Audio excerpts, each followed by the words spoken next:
Welcome to the Dr. Gundry podcast.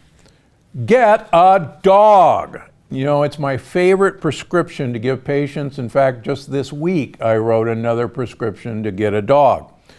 Dogs are wonderful companions, offer unconditional love, and most importantly, they keep you active. But just like we humans, dogs and cats for that matter, I've had a cat too, are facing a major health crisis. Obesity and disease are rampant in our four-legged friends, and sadly, they are developing these issues younger and younger. But it doesn't have to be like this. Just like I say that certain lifestyle and food choices can prevent and reverse ailments in ourselves and our family members, you can do the same for your beloved pet, according to my guests today. They are Dr. Karen Shaw Becker, one of America's most respected veterinarians and breed-specific nutrition expert, and Rodney Habib, founder of Planet Paws, the world's largest pet health community on Facebook. Their new book, Forever Dog, Surprising New Science to Help Your Canine Companion Live Longer, Healthier, Younger, and Longer, reveals simple changes you can make in your dog's life to help them thrive and live to a healthy, ripe old age. And who doesn't want that for their pups, myself included? Welcome to the program, Dr. Becker and Rodney. It's good to see you both again. We had a great time talking about dog food in a way a while back. And as the owner of 4 dogs myself, I'm excited to have you on to discuss canine longevity. Let's jump right in. What motivated you two to write Forever Young, and can you talk about each of your contributions?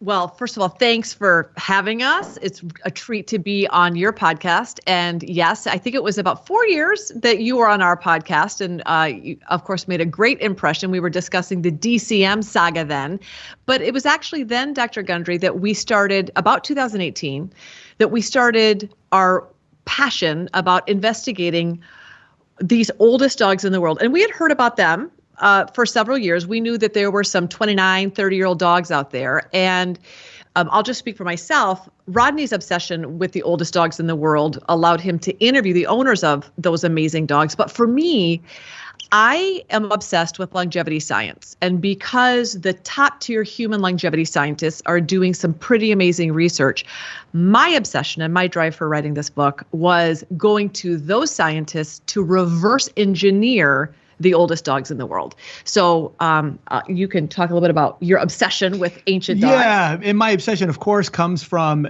the wanting of my dogs wanting to live forever. I mean, who doesn't want that, right? I mean, the travesty of them only being with us for like 1/7 of our life is the most heartbreaking statistic in the entire world. And Dr. Gundry, when we would start following the statistics, I mean, every decade, one of the biggest surveys to come out on dog health was showing a decline by 10% every decade. I mean, it's that in itself, if it doesn't, it's not a wake-up call for the world that, hey, we really need to start looking here at what's going on, was the ultimate driver for myself to sit down with these pet parents with these extraordinarily long-lived dogs. I'm talking dogs like not just 21, 22, 25, 26 from these owners we interviewed, but 30. As we know, the oldest long-lived dog, Maggie, which was a Kelpie from Australia. So what were these pet owners doing, either knowingly or unknowingly, that we could take to the, as Dr. Becker alluded to, some of the top longevity researchers in the world and say, hey, decode this for us, and let's break it all down into words and put it into a book so all of us as pet parents can use some of these tools to help extend the lifespan and health span of our pets. All right, so what did dogs' lives and lifespan look like in ancient times compared to today? Do we have any idea?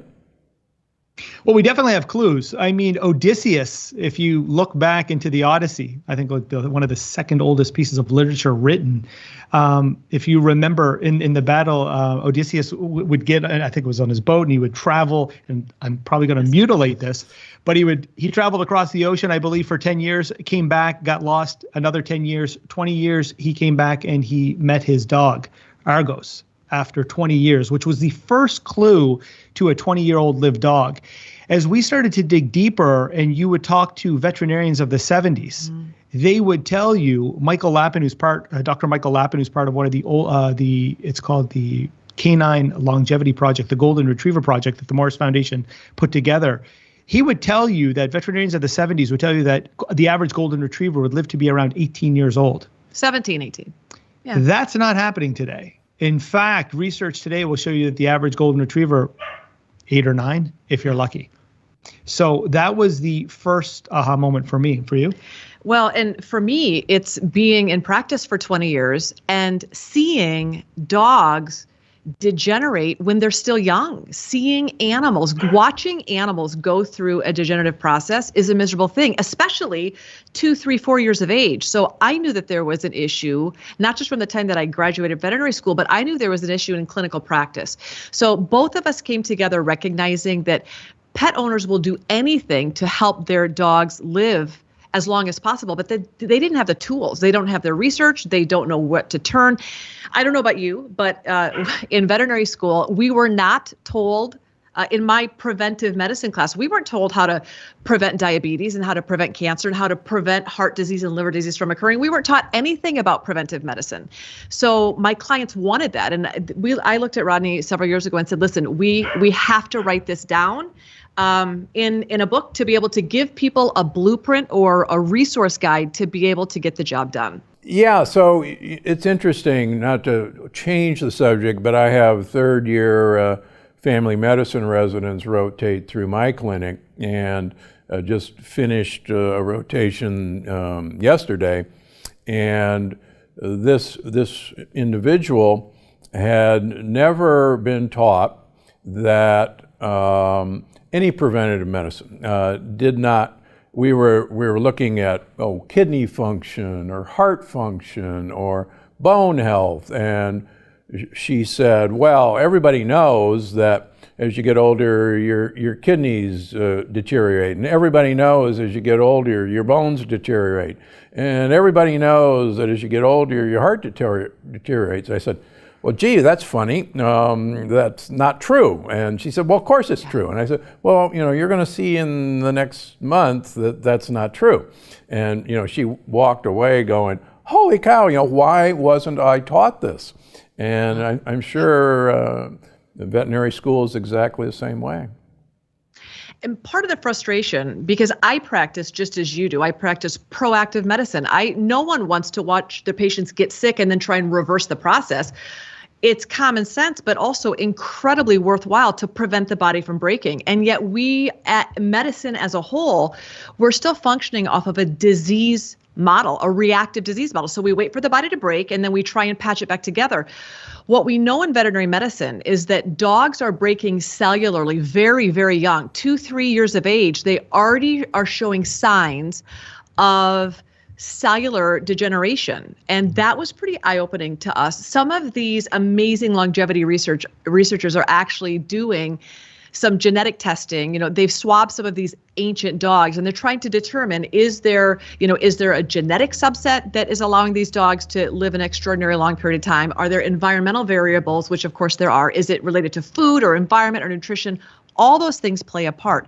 But probably the biggest frustration is that we aren't taught as doctors, and then in turn teaching our clients, who then will be able to advocate for their patients, in this situation, dogs, we're not teaching them strategies to prevent the body from breaking. And that was something that with all of the oldest lived dogs, their owners all had that piece of common sense in recognizing that they would do everything they can to prevent that from occurring. Well, it's a big difference in a mindset towards preventing disease. And it's equally frustrating for the pet parent because, of course, logically, when if you're sitting on the other side of the screen and you're listening to proactive Dr.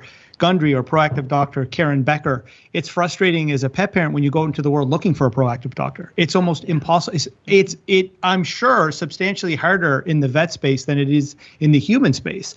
And so it's very frustrating, at times when you go in and you want to talk about food and you want to talk about, hey, I've been doing some research. I see a lot of these packaged food products, processed foods. Maybe these aren't the best things for my pet. Sadly, you're met on the other end with not much advice in return. You're usually sent home and told to either look up a manufacturer and read what maybe the process manufacturer is posting online, and that's where you're going to get your information. And sometimes that's not always the best information. That's a really important point, Dr. Gundry, the big difference, I think, between veterinary medicine and human medicine is that veterinarians are still, sadly, the last remaining group of health and wellness professionals that advocate eating an entirely ultra-processed diet from birth till death. Veterinarians still advocate only eating ultra-refined foods. That's, I think, a core basic foundational problem when it comes to longevity is we're feeding dogs fast food and expecting them to thrive, and they're not. So that's kind of the conversation starter right there. Well, yeah, and you have the fear of God put in you as a pet parent because you're told that processed food is science. It's scientifically formulated. It's put together, every single nutrient, every single chemical composition is put together to meet all the needs of your dog. And venturing into your refrigerator, pulling out a carrot, pulling out an apple and offering it to your pet will cause diarrhea, could potentially cause pancreatitis. All of these There's fears. arsenic in the seeds of apples and potentially could harm your dog. So stay away from those scary fresh foods. They're very dangerous and just stick to processed food. It's science and it's safe. And man, my grandmother will tell you that that maybe is not the best advice in the world. So let's talk about food. It's interesting. The commercial dog food industry has kept a lot of useful information from us, like you're implying, and yet commercial dog food. I've looked back in the history of commercial dog food, and really the main thing was to make nice form poops that are easy to pick up and aren't very messy. And a scientist years ago figured out if you grind up a bunch of soybeans, that'll actually make a nicely formed poop and everybody will be happy. Correct me if I'm wrong, but I think that's where the first kibble came from. So I want a nice form poop out of my dog, and yet I want my dog to live a very long time. So help me out here. So first of all, you are absolutely correct. We feed Little Brown Crunchy Balls, the vast majority. In fact, we just read a stat this morning that still about 94%. Yeah, 94. 94% of dogs in North America still eating kibble, which is super convenient. No one's knocking that. You open the pantry, dump the kibble in the bowl, and you're done. It's super convenient, no doubt. The question is, how is that making gut biome diversity? How are we nourishing an animal's gut? What exact nutrients are in that bag that are feeding cognitive well-being? How many amino acids coming from meat? Dogs are scavenging carnivores and cats are obligate carnivores. They need meat. When you do the carb equation on the average bag of dog food, they're eating anywhere between 30 and 60% starch. So the vast majority of calories are coming from refined carbs. So we have a biological appropriateness issue with the food that we're feeding. We have, certainly it's convenient, but other than sustaining life and meeting minimum vitamin mineral requirements from synthetic vitamins and minerals, we're not doing much besides sustaining life. And so when we open the conversation to, okay, well, what can we do? We have to start with, of course, the conversation about the gut. And if you've only ever fed your dog one food for 2.5 years, it's really important. Your dog's microbiome is incredibly narrow and incredibly unhealthy. And I will venture to go out on a limb and say that dogs only eating one food their entire life, they all have dysbiosis. They all have a very undiversified, unhealthy gut. And not suspiciously, one of the number one reasons we see dogs in veterinary medicine is GI problems. Everything from gastritis, enteritis, chronic colitis, IBS, IBD, pukey dogs, farty dogs, belchy dogs. It's just what we see. Out of that, then, we see a lot of skin conditions, a lot of chronic allergies, a lot of too many carbs are causing diabetes, and of course, excessive weight problems. All of these things are wrapped up in the fact that we're feeding this one monotonous diet all along. So there is a stepwise process, and that's one of the things that we work really hard in the book in terms of dispelling these myths. You don't just up and decide to change foods tomorrow, but you can begin diversifying your dog's gut with fresh foods from your fridge in very small amounts. And of course, you use poop as the barometer of how fast or slow you should begin introducing these new goodies to help diversify the microbiome. I mean, the ultimate question is, and what everyone will ask, whether human world or in dog world, what is the best food to eat? What is the best diet to eat, right? And I mean, we're finding out more and more, especially when it comes to nutrition, that they're sort of tailored packages for the individual. Yes, everybody wants to see a great poop. And for us, when we started to travel out, we started to ask these hard questions, Dr. Gundry, to some of these experts. First, when you look at the oldest lived dogs in the world, that's the first place that one should probably start. You got a 30-year-old dog, you have a 27-year-old dog, Bushki from Hungary, you have a 25-year-old dog in the United Kingdom named Bramble, and you have a whole bunch of 20-year-old dogs in the United States. What were these owners feeding? And straight across the board, it was very evident that these owners were feeding a lot of fresh, whole, live foods. There may have been some processed food in those diets, but there was at least a 50-50 blend of fresh, whole, live food. So in a black and white inversion, you have your fresh and you have your processed. But that's not going to hold very well with the scientists. So then we went to talk to the top microbiologists. We went to San Diego, where we sat with Dr. Holly Gantz, who's a PhD microbial ecologist. And they will tell you, those microbiologists, without the shadow of a doubt, if you look inside the GI system of a pet, and a lot of people are aware today that diversity in the gut biome is very important, that hands down, these microbiologists can look inside the gut and they can tell you exactly which dogs have been eating fresh, whole, live foods and which dogs have been eating processed foods. It's very evident that the ones that are eating fresh foods have a more diverse, healthier GI system, according to these. And then when we sat with, for sure. Then when we sat with Dr. Tim Spector of King's College, one of this most cited microbiologists, does a lot of work with the microbiome. He's a colleague of mine. He's amazing. And what he said to us was, I can't think of a worse decision for any mammal on the planet than feeding the exact same diet over and over for weeks to months. And he said, that's what we do for dogs and cats. He said, of course you'll have gut issues, but the gut issues are just the tip of the iceberg. That in turn is going to set them up for rapid aging. He said, then let's look at the quality of that monotonous diet coming in to the dogs and cats. It's full of glyphosate. It's full of mycotoxins. You know, the feed versus food issue, animal feeds are not approved for human consumption. So unless your dog food is labeled made with human grade ingredients, and it's going to be at least $120 a bag, the most expensive foods on the market because they are human grade, you're feeding feed grade materials, which means we have a heavy metal issue, we have a glyphosate issue, we have a advanced glycation end product issue, and advanced lipoxidation end product issue. So I don't know if you talk about this a lot in your podcast, but I'm assuming you have, Dr. Gundry.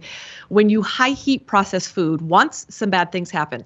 Kibble has been high heat processed 4 times. So on top of the vitamins and minerals being, especially the vitamins being knocked down, the amino acids being compromised, the fats being rancid, we also have these unwanted tag-alongs in every bag of highly refined kibble and canned food that creates damage in the body. And so Dr. Tim Spector said to us, I don't know how you would ever expect to intentionally create health feeding these diets. He said it's not compatible. So part of what we took a lot of time in the book is how to rebuild the microbiome, how to fortify a resilient gut, how to slowly improve your dog's GI defenses by switching from ultra processed food to processed food to minimally processed food to fresher food to fresh food. And that doesn't mean you have to feed raw food, but we do want to think about how many times the foods that we're feeding our dogs have been high heat processed. We want to think about the quality of the raw materials in that food, and we want to think about where the nutrients are coming from. Are they coming from synthetic feed grade vitamins and minerals, or are they coming from real, live, whole, beautiful food that has nutrients that can be passed up the food chain? So I could tell you so many stories about my dogs turning around a health isuwith raw food, and I've actually written about them in my books, and I maybe won't bore you now, but raw is probably best. But what if you don't have the time or money to feed your dog raw? Because quite frankly, raw food costs a lot of money. You bet. So what do you do? What's the second best option, or can we meet in the middle somewhere? You bet. That's a great question. And so it was very important for us to be able to address that question. I mean, data came out for 2021 showing that the average pet owner in America is spending a little under $23 a month on pet food. And as you know, as you feed your dogs raw food, it's virtually almost impossible to feed a pack of dogs or however many dogs you may have for that budget. So we took on the challenging task of, all right, how do we start this pyramid of good, better, best, if you may? Now, processing techniques is important. So one of the things that we wanted to break down for the pet parent was, let's say that you're going into your local pet specialty shop and you're looking at a vast array of all of these foods and you have no idea where to start. Let's just start by educating you on processing techniques. The more heat that's going to be applied to those foods, the more synthetic vitamins and minerals you're going to need in there. Now, that may not seem like a big deal, but take into effect that every decade, thousands upon thousands of dogs in America will lose their lives to some sort of recall because either a machine went off kilter and sprayed too much of a synthetic in food. We know that I believe in 2019, Science Diet, one of the biggest food formulators in America, had too much vitamin D injected into the foods, which hurt a lot of animals. So it's very important that when you know that synthetics potentially can go off kilter in food, maybe steering up higher up the food chain with less synthetics in the food might be a great way to go. So we'll show you and guide you along the ways of different types of subcategories of foods that have less heat, of course, raw being the least. And as you start to go down that chain, of course, price starts to eventually drop. But let's just say for a second that you have no money. What can you do? Let's say that you're stuck feeding processed food, kibbles and pellets, and you're just on a budget. Well, one of the most fascinating things that we fell in love with was a study that came out of Purdue University that showed if you went to your refrigerator and let's say that you were chopping up a salad for your family and you had the ends of your carrots that you were not going to eat, the ends of your celery that you were not going to eat, a little bit of kale that might not look, let's say it's a little soggy. Right? A dented blueberry. A dented blueberry. Who likes squishy blueberries? No one. Purdue. But your dog does. Absolutely. Purdue University funded a study to show on Scottish Terriers that dogs, who are also prone to bladder cancer, by the way, dogs that were fed these vegetables, green leafy vegetables, orange vegetables, 3 times a week, saw anywhere between a 70 to 90% reduction in the development of bladder cancer. So if you have no money, you can still use some of these odds and ends in your refrigerator that you could add if you can't afford raw food. That could help substantially. Well, and it's a lot like the healthy food crisis we have in North America. It is way cheaper to feed your kids through the dollar menu, which is appalling. You go to Whole Foods and buy organic fruits and vegetables. It is no joke expensive.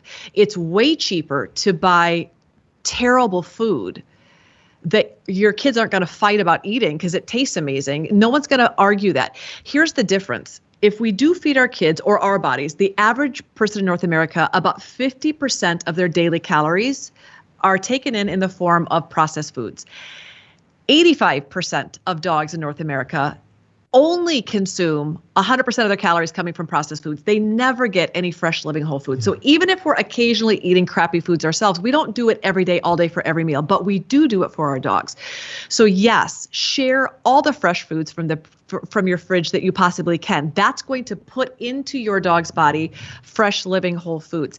But if you can move from, let's say, extruded dry kibble to an air dried kibble, that is less heat, to maybe a dehydrated dog food or a freeze-dried food where it's just cold. That is a whole lot better. I mean, homemade diets are actually the cheapest way to feed your dogs, but it takes a ton of work. It's like cooking for yourself. And you got to follow a recipe to make sure you're doing it right. So you can offset perfection, like the foods that you wish you could feed. Everyone probably wants to feed an all raw, organic, species appropriate, free range, ethically sourced diet. But if you can't do that, there's a lot you can add in with goodies from your own fridge to offset the amount of processing in the dog food. But to talk about the power of the teaspoon, Dr. Gundry, so to go back to your original question is, what if you can't afford to feed maybe all raw? Well, what if you can do a couple of teaspoons of raw? This is where we traveled to Finland, where we sat down with Dr. Ina Hjelm Bjorgman, veterinary scientists, who were doing studies on, well, what if you took raw food? What if you took 20% of your bowl out of your ultra-processed diet, kibble, and you were to put raw food in there, just 20%, would there be effect? They measured disease markers like homocysteine and methionine, and they saw a drop in disease markers just starting at 20%. A massive drop, like 300% drop in inflammatory markers by putting 20% fresh food into a bowl of kibble. Which I think at the end of the day would maybe up your food budget by, let's say, 25 to 50 cents a day. So maybe you might sacrifice on that extra large coffee, maybe bring it down to a large for your dog. You'll see benefits. A large coffee for your dog? A large coffee for yourself that you would Yes. bring down to a large. Sorry. Yes. Don't give coffee to your dogs, although I'm sure Dave Asprey would argue that there has been, you know, it's funny, off topic, Jake Perry, who set the Guinness World Book of Records twice for the 2 oldest lived cats in the world, knew that there was something to coffee. We're not recommending it. This is not a veterinary And he didn't know about recommendation. mTOR suppression. But he set the Guinness World Book of Records twice with a 38 and a 34-year-old cat eye dropping coffee. Not recommended, but there is something But every to day it. he gave a little eyedropper. He gave coffee in the morning, Dr. Gundry, and a little dropper of wine at night. I do not recommend this. However, it is interesting that he had 2 ancient cats drinking coffee and wine. Not recommended, but just throwing it out there. You know, now's a chance we could talk about resveratrol maybe. Yeah, well, in my upcoming book, Unlocking the Keto Code, you're actually going to find out why coffee and red wine are such life-extending things. Yes. So there you go. Okay, speaking of life extension, one of the things that I really liked seeing in your book that I've been preaching now for over 20 years is intermittent fasting. But I think you guys are the first to say we ought to intermittent fast our dogs. That really goes against most common sense and veterinary advice. And so teach us about that. People were going, are you kidding? How cruel it is to make my dog, time restrict eating. My dog has to eat 2 meals a day, and everybody knows that's what dogs do. So teach us about this. Well, let me start by saying that before I was a veterinarian, I was a wildlife biologist. And as a wildlife biologist, I was trained to recognize that wolves, wild dogs, dingoes, jackals, hyenas, they're all evolutionarily adapted for fasting. Wolves and coyotes, they don't catch a rabbit at exactly 7:30 in the morning and 5:30 at night every day. They just don't. So their physiology has built in very natural mechanisms to adapt for not catching food that day. No problem. We have to remember that dogs and wolves are so close, they are not the same, but they're so close genetically that they actually can interbreed. And that dogs, up until 100 years ago, when the very first bag of dog food hit the market, dogs living on farms were hunting some. They were eating, whatever Farmer Joe threw to them. They were scavenging. They were probably eating a lot of garbage. They're doing some hunting, but there again, they didn't have a schedule of food. Dogs have thrived for thousands of years on cyclical eating patterns that didn't have an exact clock associated with them. So when we interviewed Dr. Sachin Panda at the Salk Institute about circadian rhythm in dogs, his statement was, no dog would ever eat when, they're not going to be hunting at 2:00 in the morning. They're going to eat if they're successful in a hunt. They're going to eat, they're going to gorge, eat a large amount of calories, and then they're going to fast. They're not going to continue eating breakfast, lunch, and dinner repeatedly. They're going to be a period of rest and digest, and then gorge, and then eat a large meal, and then fast. What we have seen metabolically on the researchers we've talked to, but also when we interviewed the great folks at Keto Pet Sanctuary, is that there's some real magic that happens in the body during this fasting period that you, of course, know all about. But that's the only time that a dog's body can rest, repair, restore is in between meals. The problem is, well-loved dogs around the world eat like well-loved owners feed them, which means they have breakfast, then they have brunch, then they have a bunch of snacks before lunch, then they have lunch, then they have a 1:30 snack, and then they have a 3:30 snack, and then they have dinner, then they have after dinner dessert, and then they have a bedtime snack. They're literally consuming calories 10 to 12 hours a day, and that means they are secreting insulin 10 to 12 hours a day. And therein lies part of the issue with the chronic decline of animals' health, is that we're overfeeding them.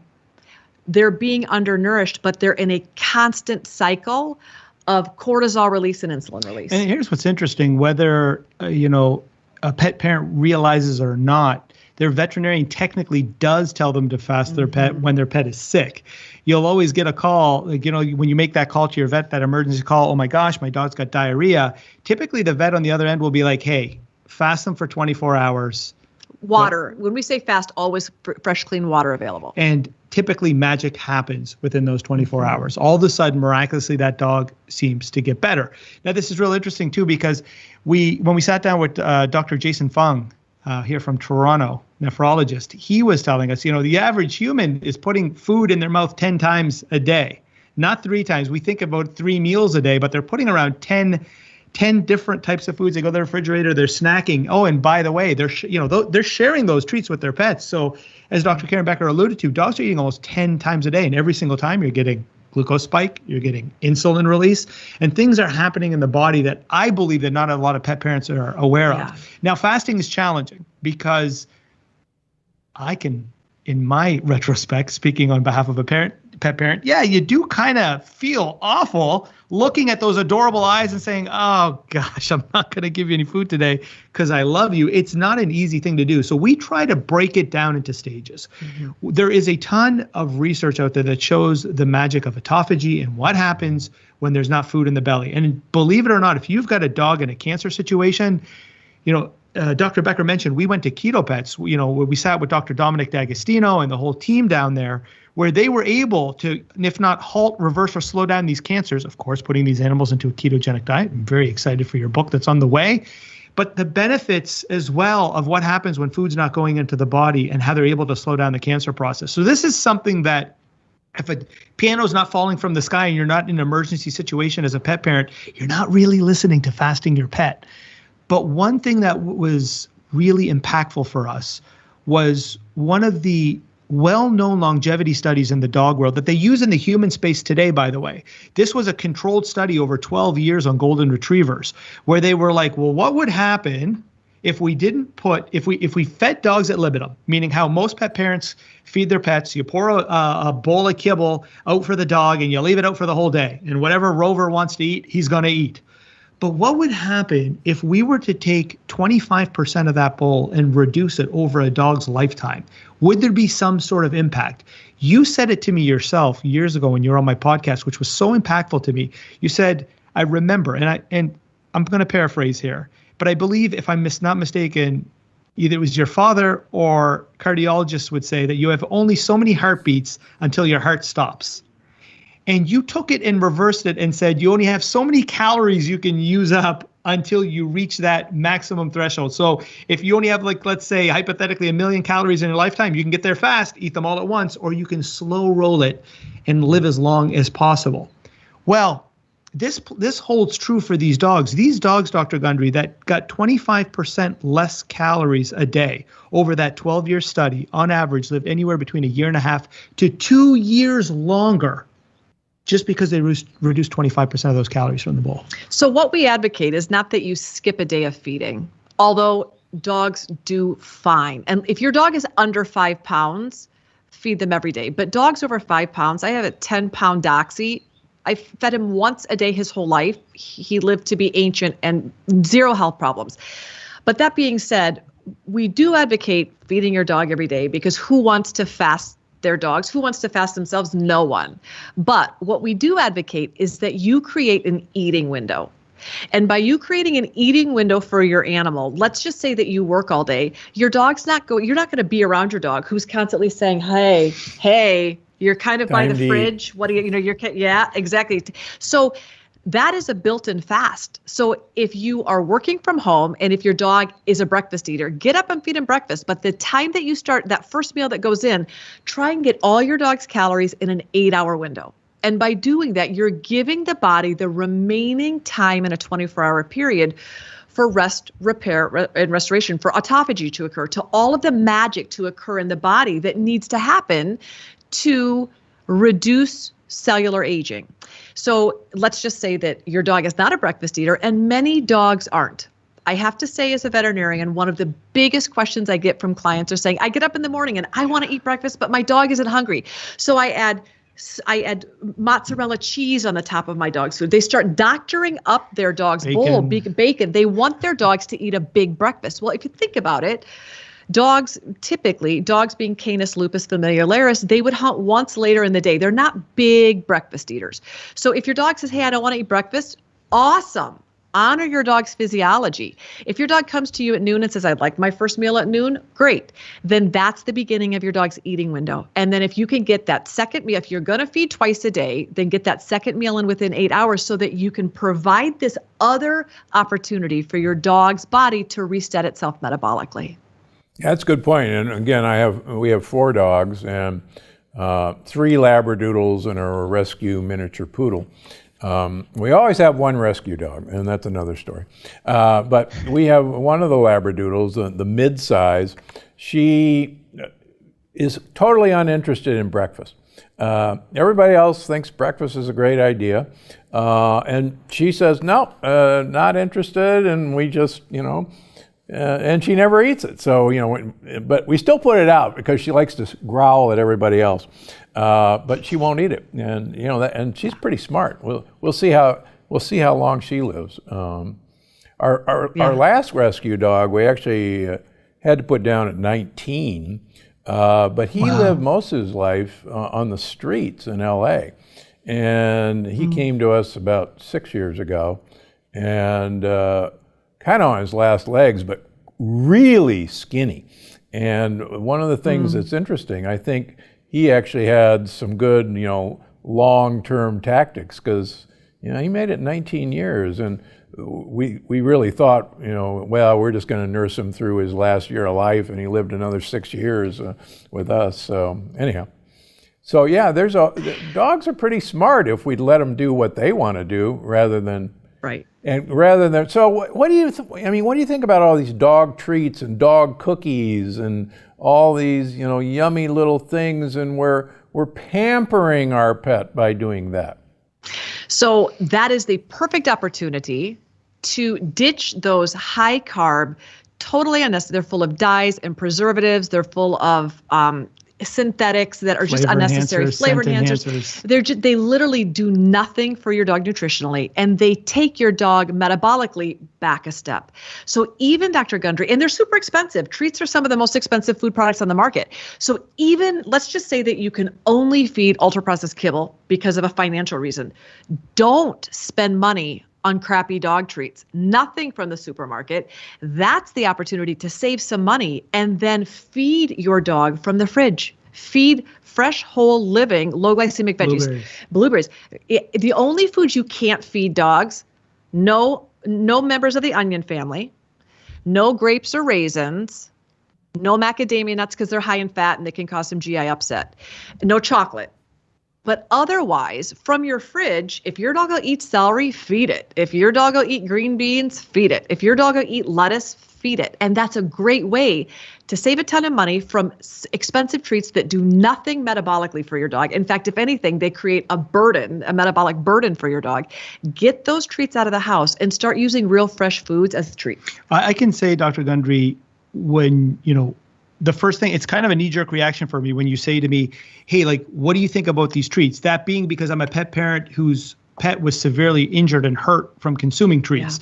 Yeah. The treat world is a very finicky, unregulated space. It was very important to us because of my dog Sam, and I had her kidneys damaged in 2008. I was feeding her those chicken jerky strips that were making waves and hitting the media in the early part and the later part of the 2000s. Everybody wanted to feed chicken jerky strips at that time, and sourcing was a huge issue because you could bring in things from foreign countries and package them into your home country where you live and say that they were made or packaged in that country.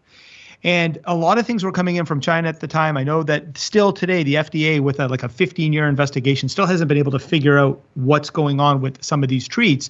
But that being said, it was very important to us to put into our book a guide of some of the things that you need to look for that can be potentially very harmful to your pet that are currently put in treats. A lot of whitening products, for instance, the Environmental Working Group just posted that titanium dioxide is maybe not the greatest thing in the world that humans should be putting in their body. I know in children's food, like, packaged candies and so on and so forth, this whitener is used, and new research is showing that it can actually mutate DNA. Well, these whiteners, like titanium dioxide, are in almost every single pet treat. Everything. It's because in rawhides, yes, dental gels, veterinary prescription diets. It's in everything. Remember, these treats are made to appeal to you, not so much your pet, because you're buying it. So if it looks delicious to you, if you buy a treat that looks like bacon, it's bacon flavored, but there's no indication of bacon in the treat. You've got to be careful and ask questions, because these treat companies will work with a lot of chemical companies and use things like cadaverine and putrescine, these scent-enhanced products that when your pet smells it, they're addictive.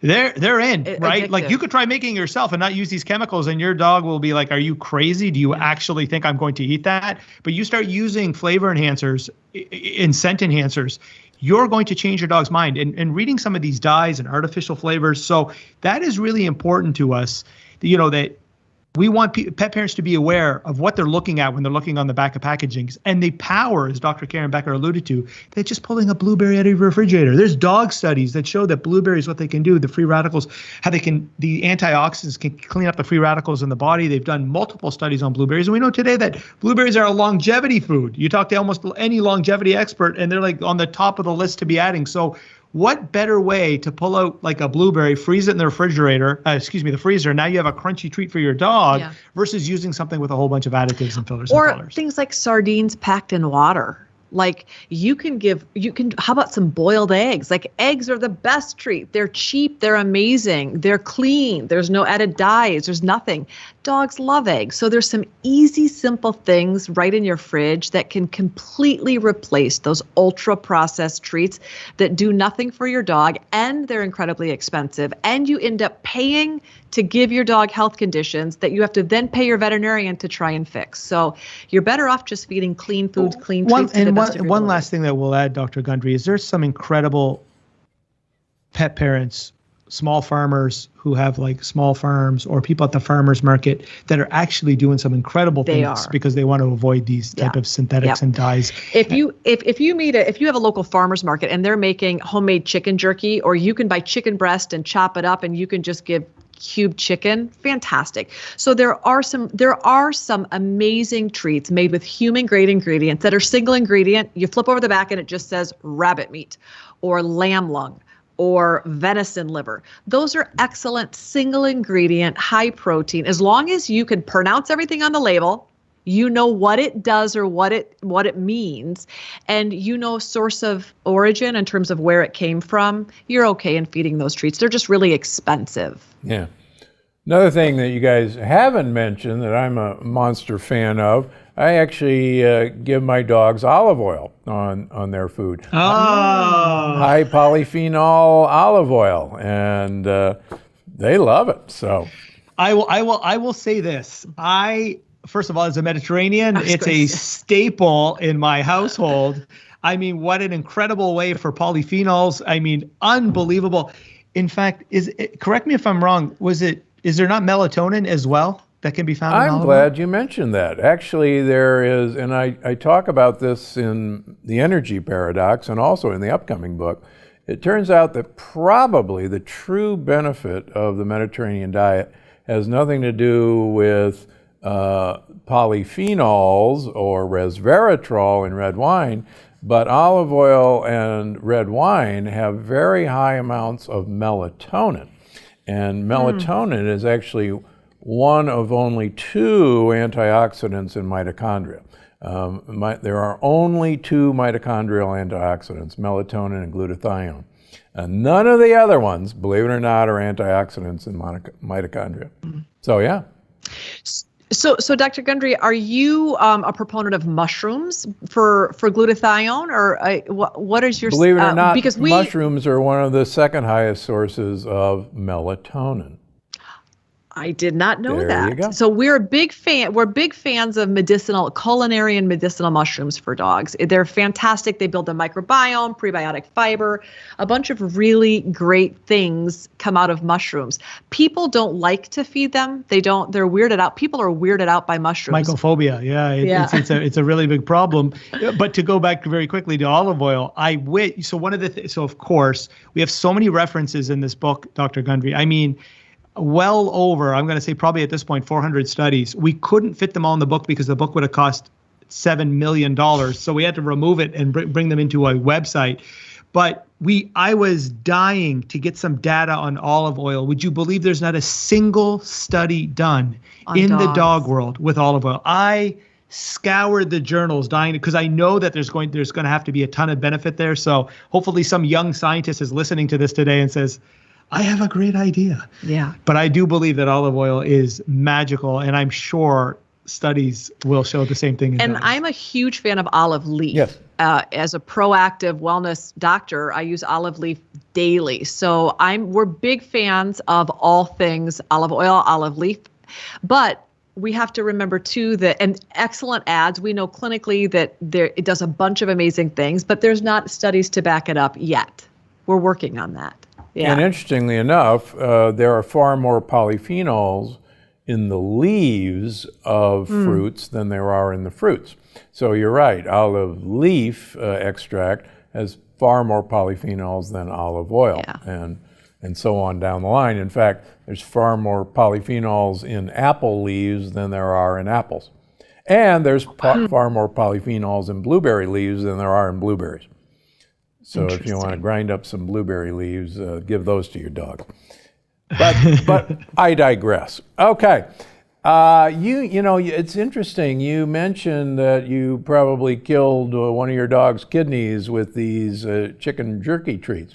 And I did the same thing with one of my Yorkies a number of years ago. And she was dying of kidney failure, and took her to the vet, and the vet said, well, take her home to die. And it was these chicken treats from China.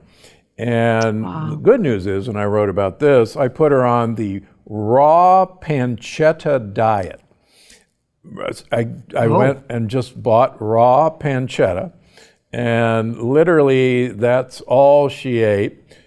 Her kidneys reversed, her edema went away, she had ascites in her belly, and she rejoined the pack and lived another 3 years after being sent home to die. Wow. But yeah, I did a good job of killing her kidneys, inadvertently, of course. Well, let me say this, because first of all, you're unbelievable for taking the nutrition into your own hands. That's the scariest thing as a pet parent in the world. I unfortunately, at that point in my career, I didn't know enough. And when you're a pet parent and you don't know what to do, it is the scariest feeling in the world, because when somebody tells you kidney disease or your dog's in kidney failure, in fact, my dog, over 25% of her kidney was damaged because of those treats. I didn't know what to do, Dr. Gundry. And so kudos to you for taking the diet into your own hands. Once I learned that I could take the diet into my own hands, I reversed the prognosis of my dog that was given 6 months. In fact, I had her scheduled for euthanization because they told me it was the humane thing to do. That was enough to light a fire under my butt to get me to start researching and say, hey man, I can actually take this diet into my own hands and control the creatinine levels, the phosphorus levels, the things that are happening inside my dog's kidneys. And, that's kind of... That was the beginning of you home preparing food. Yeah, that was the exact beginning for me to home preparing food, right? And that's kind of like, that's always been the biggest driver for us, wanting to sit down with scientists and then relay that information back to pet parents, just to empower them. Because when you have that ability, nothing is better when you need to pull the emergency cord one day if something happens to your pet and you say, I got a plan. Yeah. I think that the biggest frustration for dog owners worldwide is they want to do intentional things to help extend lifespan and to keep health span really excellent. They want to do these things. They just don't know what to do. Where's the information? Where's the research? That is exactly why we wrote this book, is people want to know what to do. They just don't have a blueprint. So I think the feeling of converting confusion to clarity is the most peaceful and important thing that can happen to a pet parent is that you're able to get clarity on what to do, the decisions you're going to make, and the path you're going to take because you have a plan. And the only time you can make a plan is when you have resources to know what's going on. Yeah, we could go on, and unfortunately for today, we can't go on much longer. But I think the important part of your book and what you guys have been doing really as a life work is so important for people to realize that just like in human health, what we've assumed is just kind of an inevitable process of kind of slowly dying and bad things happening to us is actually fixable and reversible. And the same thing can happen with our dog. And so many of us, and so many of our vets, have not been properly trained to help us in these areas. And it's not the vet's fault. It's how they've been educated, just like my residents. And so I think the great thing about your book is, I think in one spot, you've got some, tremendous resources in Forever Dog to, guide people who, oh my gosh, my dog has this problem, what do I do? Oh, look, page whatever. Or I don't want my dog to get into the shape of it has this problem. Right. And, kudos to you guys for, making this available. And you disrupt a lot of thought processes in here, which need to be disrupted. And we could go on and on about breed-specific food, and we could go on and on about toxins, which you and I have both experienced with our dog.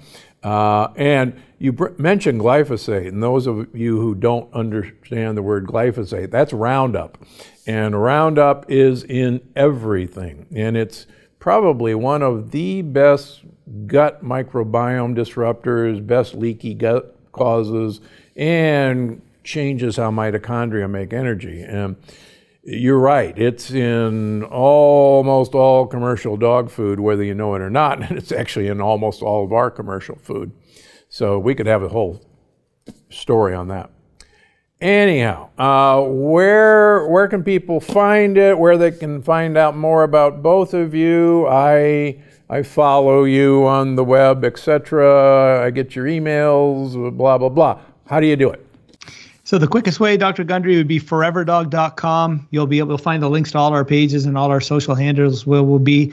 And there'll also be a great interview where we sat down with you a few years back and smashed it out to like 25 million people. We had an awesome discussion about lectins and dog food. And I believe we also talked about glyphosates and things like that in the food. So foreverdog.com is where everyone can find us. That's easy. Very easy. All right. Yeah. Well, it's great seeing you both again, and great success with the book. Everybody needs this. Believe it or not, I've learned some things that I didn't know, and thank you for that. So, boy, if I can learn some things, good for you. So, nice work. Thanks, Dr. Thanks so much, Gundry. Dr. All right, Gundry. take care. And now it's time for our audience question from Agambe19 on Apple. I hope I fractured that. I'd love to know your thoughts on supplementing resveratrol and NMN, Dr. David Sinclair on my mind, and also your thoughts on spermidine supplementation. I'm 26, and to quote Dr. Hyman, looking to die young at a ripe old age. Thanks in advance and keep it up. Well, let me start with the last. Believe it or not, the quote, die young at a ripe old age, is actually the subtitle of my longevity paradox. So, and I guess I appreciate Dr. Hyman passing that quote along. But yeah, that's from me, and that's what we want to do. As many of you know, I'm considered a good friend of Dr. David Sinclair, and I am a big fan of resveratrol and various compounds in the nicotinamide family. There are a lot of ways to skin a cat with these compounds, and I think they're useful. I think they're a part of a program of increasing your odds of dying young at a ripe old age. But I think, as I tell anyone, really, if you are going to implement one thing and one thing only to extend health span and lifespan, intermittent fasting, which you just heard about in dogs, is probably the number one effective method. And you'll soon see in my next book, Unlocking the Keto Code, how profoundly effective time-restricted eating, intermittent fasting is in hitting the same genes that resveratrol and MMN hit. So, hope that answers your question. Now it's time for the review of the week. Oh, and she just wrote the same review, Gombre 19. Every episode is worth a listen. It may just save your life. I've been a big fan of Dr. Gundry for a while, and I can say without a doubt, every episode of this podcast is worth your time. Whether you're trying to improve your health, stay healthy, or stay ahead of the curve on the most current health conversations and breakthroughs, there is something here for you with Dr. G, a trusted source and brilliant guy. Thank you, Dr. Gundry, for bringing the science that us armchair health nuts and biohackers need to know out in the open so that we can take control of our health. 5 stars all day long.